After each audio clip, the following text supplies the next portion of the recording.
me through this? Well, you may have noticed I did not jump all over Shulk's recent confirmation as a playable character in Super Smash Bros. 4. I know, how odd, right? I'm usually tackling these newcomer announcements right off the bat. Well, I'm at my college now, and I was in the midst of moving here when that whole Japanese Direct went on. So let's get to the most obvious news and get it done right away. At some point during this presentation, a new trailer for Smash Bros. Was shown.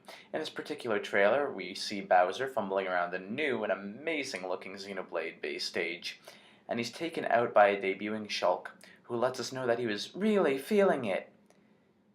He then foresees an attack from Marth and Link, fights them off, and then we get to see the Monado's power. An interesting twist is the way Shulk fights, in which he can summon different commands from the Monado, and the matching symbol will appear, and he will perform the proper attack accordingly. So in the end, the official artwork is in fact Shulk leaning in his head.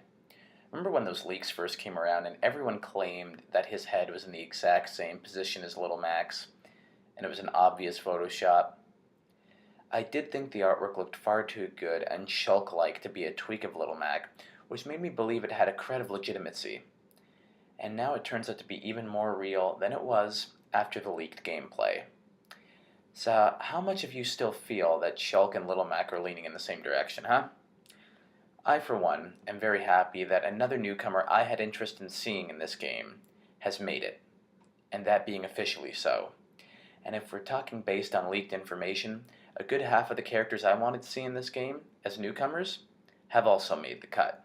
The other and somewhat bigger news from the Direct was Nintendo's announcement that they will be releasing a new and improved 3DS.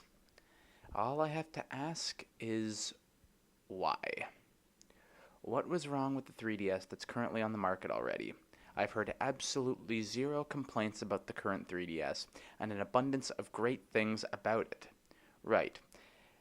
Am I wrong to be puzzled about why there needs to be a new one? The differences with this new 3DS are so minor, but I'll need to mention them for the sake of reporting. An update to the processor that allows you to do a little bit more than you can do now. Some colorful A and B buttons, a C stick for the 3DS. Now, of course, right above the absolutely lovely colorful buttons. And the fact that they promoted the Amiibo use so heavily in the unveiling makes me think it's going to be a system that can connect with the figures, but since Super Smash Bros. For Nintendo 3DS is coming out before this new and improved 3DS launches, it makes me wonder how that's going to work out, because Smash will be the first 3DS game to be released that can actually use the Amiibo figures.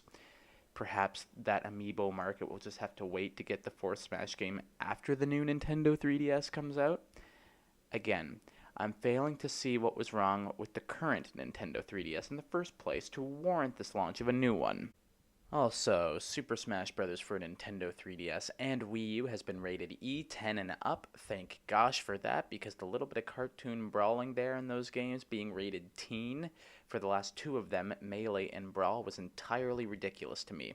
But now with a proper rating for the first time since the first Super Smash Bros. Game, it'll once again be wearing an E rating with a 10 plus thingy next to it.